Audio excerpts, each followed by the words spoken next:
কালকে একটা খুবই চাঞ্চল্যকর ঘটনা ছিল যে সেনাবাহিনীকে ম্যাজিস্ট্রেসি পাওয়ার দেওয়া হলো, অর্থাৎ বিচারিক ক্ষমতা দিয়ে তাদেরকে মাঠে নামানো হলো এবং তারা অভিযান শুরু করেছে গত রাত থেকে। 2 মাস তারা এই অভিযান চালাবে। স্বাভাবিকভাবেই প্রশ্ন আসছে যে কেন এই সিদ্ধান্ত নেওয়া হলো, তাদের টার্গেট কি? দর্শক, এ নিয়ে আমি কিছু আলোকপাত করব, তবে তার আগে একটু বলি যে এখানে যে খবরটা এবং তার প্রেক্ষিতে আসিফ নজরুল কিছু কথা বলেছে। রাজধানী সহ সারা দেশে বাংলাদেশ সেনাবাহিনীর কর্মকর্তাদের বিশেষ নির্বাহী ম্যাজিস্ট্রেটের ক্ষমতা দিয়েছে ডক্টর ইউনূসের নেতৃত্বাধীন অন্তর্বর্তীকালীন সরকার। মঙ্গলবার রাতে জনপ্রশাসন মন্ত্রণালয় এই বিষয়ে প্রজ্ঞাপন জারি করে। প্রজ্ঞাপন জারির তারিখ অর্থাৎ মঙ্গলবার থেকে এই সিদ্ধান্ত কার্যকর হয়েছে। আগামী 2 মাস পর্যন্ত এই সিদ্ধান্ত বলবৎ থাকবে। এর ফলে নির্বাহী ম্যাজিস্ট্রেটের দায়িত্ব পাওয়া সেনা কর্মকর্তাদের উপস্থিতিতে কোনো অপরাধ সংঘটিত হলে তারা অপরাধীকে গ্রেপ্তার করতে বা গ্রেপ্তারের নির্দেশ দিতে পারবে। খেয়াল করেন, অর্থাৎ সেনা কর্মকর্তারা এখন ম্যাজিস্ট্রেসি পাওয়ারটা তারা খাটাতে পারবে বা এটাকে প্রয়োগ করতে পারবে তারা। এ বিষয়ে সরকারের অবস্থান ব্যাখ্যা করেছেন আইন উপদেষ্টা ডক্টর আসিফ নজরুল। তিনি বলছেন, বর্তমানে কিছু কিছু অঞ্চলে, বিশেষ করে শিল্পাঞ্চলগুলোতে নাশকতা, অরাজকতা ও দেশের স্থিতিশীলতা বিনষ্ট করার মতো কিছু কর্মকাণ্ড ঘটেছে বলে আমরা লক্ষ্য করছি। উদ্ভূত পরিস্থিতিতে সেনাবাহিনীকে ম্যাজিস্ট্রেসি পাওয়ার দেওয়া হয়েছে এই পরিস্থিতি উন্নয়নের জন্য, এসব অপতৎপরতা রুখে দেওয়ার জন্য, মোকাবেলা করার জন্য। আমরা বিশ্বাস করি সেনাবাহিনী দায়িত্ব পালনের ক্ষেত্রে এর কোনো অপপ্রয়োগ ঘটবে না। আশা করছি পরিস্থিতির উন্নয়ন হলে সেনাবাহিনীর এই দায়িত্ব পালনের প্রয়োজনীয়তা থাকবে না। এখানে বিশ্লেষণ করা যায় কয়েকটা ঘটনা। বর্তমানে থানা পুলিশের যে অবস্থা, এটা রীতিমতো অকার্যকর, তেমন কোনো কাজ করতে পারছে না, নানামুখী চাপে। এক হচ্ছে রাজনৈতিক চাপ, সেটা বিভিন্ন অঞ্চলে বিএনপির ক্ষমতাসীন বলয়ের, আর পুলিশ নিজেই যেহেতু নৈতিক অবস্থান হারিয়েছে, তার মেরুদণ্ড এখন ভাঙা, তারাও একটা অবলম্বন খুঁজছে। তারা চিন্তা করছে যে বিএনপি জামাত তাদের উপর ভর করে আমরা চলি, আগামীতে তো তারা ক্ষমতায় আসবে। ফলে তারা একটা দুর্বল শক্তিতে পরিণত হয়েছে এবং বহু জনের নাম কিন্তু ঢোকানো হয়েছে। প্রতিনিয়ত কিন্তু আমি নিজেও টেলিফোন পাচ্ছি, ভাই এলাকায় এলাকায় এক একটা হত্যা মামলা করা হচ্ছে, প্রচুর মানুষের নাম দেওয়া হচ্ছে এবং এর উদ্দেশ্য হলো যে তুমি কিছু দাও, তাহলে তোমার নাম খারিজ করব। এই ঘটনার সাথে অলরেডি জড়িয়ে গেছে যুব দল, ছাত্র দল, তারপরে বৈষম্য বিরোধী ছাত্র আন্দোলনের নামে এবং লোকাল বিএনপির কিছু লোকজন। ফলে পুলিশ এখানে অকার্যকর, সে পুলিশ নিরপেক্ষভাবে কাজ করবে সে অবস্থা এখন নাই। তারপরে তার যে কাঠামোটাই একটা ভাঙচুর অবস্থা।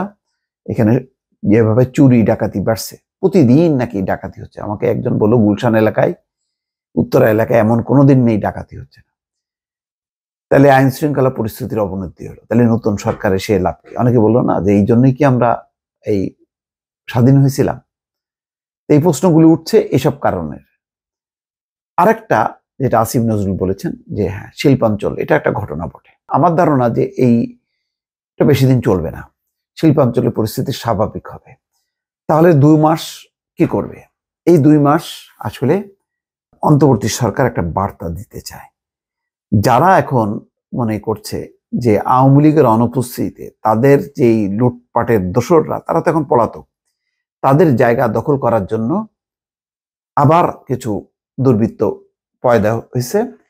সেটা ছত্রছায়া বিএনপি, স্বেচ্ছাসেবক দল, তারপরে যুব দল, ছাত্র দল, তার ছত্রছায়ায় দুর্বৃত্তদের আবির্ভাব ঘটছে এবং তারা জমি দখল, বাড়ি দখল থেকে শুরু করে হেন উপকর্মণেই তারা করছেন। ইতিমধ্যে ময়মনসিংহ অঞ্চলে দেখেছেন একজন যুবদল নেতা, যৌথ বাহিনীর অভিযান হয়েছে, পরে সে মারাই গেছে। তার বিরুদ্ধে কিন্তু হিন্দু সম্পত্তি দখল, বাড়ি দখল, এই সমস্ত অভিযোগ আছে। এবং সংখ্যালঘুদের যে তারা যে হুমকির মুখে আছে, এই হুমকির পেছনে কিন্তু একেবারেই যে অভিযোগ অমূলক তাও কিন্তু না, কিছু সত্যতা আছে। এই সত্যতা কারণ হচ্ছে এই দুর্বৃত্তরা, যেখানে বিএনপির প্রধান তারেক রহমান তিনি নিজেও কিন্তু হিমশিম খাচ্ছেন। যে কোনোভাবেই নিয়ন্ত্রণ করতে পারছে না। এই পর্যন্ত 500 জনের উপরে সাংগঠনিক ব্যবস্থা নিয়েছে, তারপরও পারা যাচ্ছে না। কিছুটা হয়তো নিয়ন্ত্রণ হয়েছে। তো সব মিলিয়ে আসলে আইন শৃঙ্খলা পরিস্থিতি, তারপরে বিএনপি এবং অঙ্গ সংগঠনের ছত্রছায়ায় যে ঘটনাগুলো ঘটছে দেশব্যাপী, এর ফলে অন্তর্বর্তী সরকার একটা চ্যালেঞ্জের মুখে পড়েছে, যে অনেকেই মনে করছে যে এই অন্তর্বর্তী সরকার হয়তো ব্যর্থ হতে চলেছে। তো সুতরাং অন্তর্বর্তী সরকার যেহেতু সিভিল প্রশাসনের উপর নির্ভর করতে পারছে না, যে পুলিশ বা তার যে প্রশাসন এখন যে ভঙ্গুর অবস্থা, সেটা দিয়ে আসলে মোকাবেলা করা যাচ্ছে না। সুতরাং তার শেষ অস্ত্র সেনাবাহিনী, তার যে এখনো পেশাদারিত্ব আছে এবং তার যে ঐতিহাসিক একটা ভূমিকা, এই গণ অভ্যুত্থান সংগঠিত করার পেছনে কিন্তু সেনাবাহিনীরও একটা ভূমিকা শেষ পর্যায়ে ছিল বলেই খুব দ্রুত কিন্তু সরকারের পতন ঘটেছে। তো তাদের মধ্যে সেই চেতনা আছে, পেশাদারিত্ব আছে, তারা দলীয়ভাবে বায়াস না, আওয়ামী লীগ বিএনপি না। সুতরাং তাদেরকে যদি বলা হয় যে একেবারেই যেখানে মানে কোনো দল মত নির্বিশেষে ন্যায়ের পক্ষে কাজ করতে, যেই হোক না কেন অপরাধী, তাদেরকে ধরতে হবে, তাহলে সেই ক্ষেত্রে কিন্তু সেনাবাহিনী যতটা বেশি পারফর্ম করতে পারবে, এখনকার অবস্থায় পুলিশ পারবে না। এটা একেবারেই নিশ্চিতভাবে বলা যায়। কেন থানা পুলিশ এখন তাদের যে ওসি এসপি যাদের অবস্থা, এরা খুবই এখন কি বলে এক ধরনের মানসিকভাবে দুর্বল, এবং তারা এখন বিএনপির অনুগত হওয়ার চেষ্টা করছে। ফলে বিএনপির বিরুদ্ধে কোনো যদি অভিযোগ সত্য হয়, তার বিরুদ্ধে তারা মামলা পর্যন্ত নিচ্ছে না। বেশ কয়েকজন গেছে অভিযোগ দিতে, কিন্তু মামলা নেয়নি। এই ঘটনা কিন্তু ঘটেছে এবং থানা থেকে পরামর্শ দেওয়া হচ্ছে যে আদালতে যান। তাহলে থানা পুলিশের এই দুর্বলতার কারণটা কি? দুর্বলতার কারণ হচ্ছে যে তাদের মেরুদণ্ড ভেঙে যাওয়াতে তারা এখন মনে করছে যে আমরা আবার বিএনপির মানে আশ্রয়ে আমরা আবার আমাদের কার্যক্রমটা চালাবো। তো সেটা যদি করতে যায়, তাহলে তো আর প্রশাসন, পুলিশ প্রশাসন যে নিরপেক্ষ, সেটা তো আর প্রমাণ হবে না। দেখেন পরিস্থিতি কেমন, যে চট্টগ্রামে মঈনুদ্দিন খান বাদল কবে মারা গেছে, 2019 সালে, তার কবরে যে পর্যন্ত হামলা করা হয়েছে, কবরের উপরে আগুন জ্বলছিল, সেই দৃশ্য দেখা গেছে। তাহলে কত বেপরোয়া মানুষজন। এই বেপরোয়া মানুষজনকে, এরা কোনো না কোনো তো রাজনৈতিক ছত্রছায়া আছে, তো এদেরকে তো পুলিশ এখন মোকাবেলা করতে পারবে না। গোপালগঞ্জে দেখেন কিভাবে পিটায় মারলো স্বেচ্ছাসেবক দলের। এখন সারা বাংলাদেশে আওয়ামী লীগের খবর নাই, সেখানে গোপালগঞ্জে আওয়ামী লীগের সেনাবাহিনীকে পিটায়, বিএনপিকে পিটায়, মারাও গেছে, সেনাবাহিনীর গাড়ি জ্বালাই দেওয়া হয়েছে। এই জায়গায় ওখানে পুলিশের কি অবস্থা?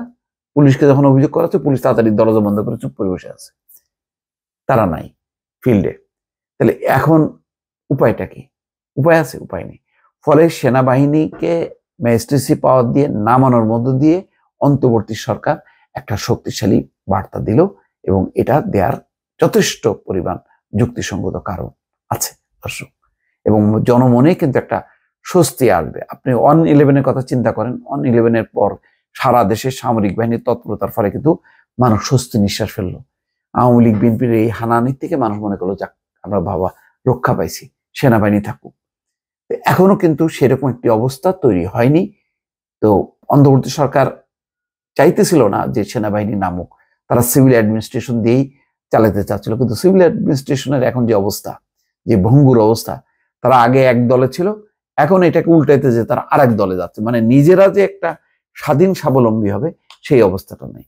ফলে সেনাবাহিনী ছাড়া সত্যি সত্যি আর কোনো উপায় নেই।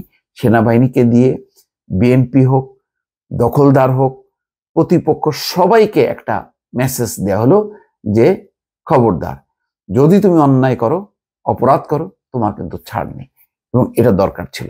বিজয়, দ্বিতীয় দফা যে আমরা বিজয় অর্জন করলাম, এই বিজয় অর্জনের মধ্য দিয়ে তো একটা বার্তা দেওয়া দরকার যে দেশে আইনের শাসন পুনঃপ্রতিষ্ঠা হবে, এবং সেই আইনের শাসন পুনঃপ্রতিষ্ঠার জন্য এখন সেনাবাহিনী কাজ করবে। এই ব্যাপারে আমার ধারণা যে জনগণের মধ্যে যথেষ্ট পরিমাণ একটা সমর্থন থাকবে এই ব্যাপারে। দর্শক ভালো থাকবেন, আল্লাহ হাফেজ।